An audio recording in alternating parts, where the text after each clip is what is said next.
కాంగ్రెస్ ప్రభుత్వం వచ్చేసి 100 రోజులు అయిపోయింది. 100 రోజుల్లో అన్ని హామీలు అమలు చేస్తాను, ఇది రాహుల్ గాంధీ చెప్పింది. ఇప్పటిదాకా ఏం అమలైంది తెలంగాణలో? తెలంగాణ సంగతి దేవుడు ఎరుగు. కర్ణాటక అంతకుముందు ఎప్పుడో జరిగిపోయినాయి కదా. మహిళలకి నెలవారీ వేస్తానని డబ్బులు వేసారా? ఇప్పటికీ తెలంగాణలో జరిగినాయి ఏంటి? బస్సుల్లో ఫ్రీ, బస్సులేమో గందరగోళం. సరే అయినా కూడా ఫ్రీగా వస్తుంది కదా, నడిచిపోతుంది. నెక్స్ట్ వచ్చేటప్పటికి 500 రూపాయల గ్యాస్ మొన్న ప్రారంభించింది ఈ నెల, ఓకే. నెక్స్ట్ వచ్చి కరెంటు బిల్లు 200 యూనిట్లు. ఇక్కడ మళ్ళీ మతలబ్ ఏంటి? వైట్ రేషన్ కార్డు హోల్డర్ అయి ఉండాలి.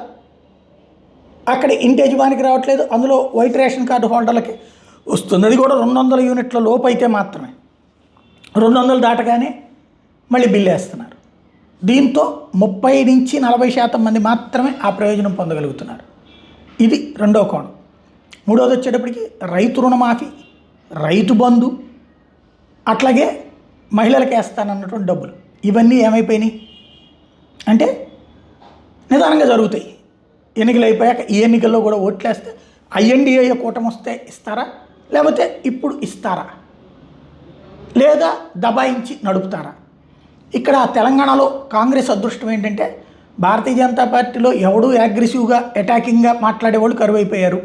ఆ ఇష్యూని సీరియస్గా తీసుకుని బీఆర్ఎస్ వాళ్ళు మాట్లాడుతుంటే వాళ్ళు నిన్నటిదాకా ఏం చేయలేదు అన్నటువంటి, అంటే తీసుకున్నారు, ఇట్లాంటివి ఇవ్వలేదు కదా బస్సు నున్ను ఇట్లాంటి, కాబట్టి వాళ్ళ దానికి వాల్యూ ఉండట్లేదు, నిన్నటిదాకా పవర్లో ఉన్నారు కాబట్టి.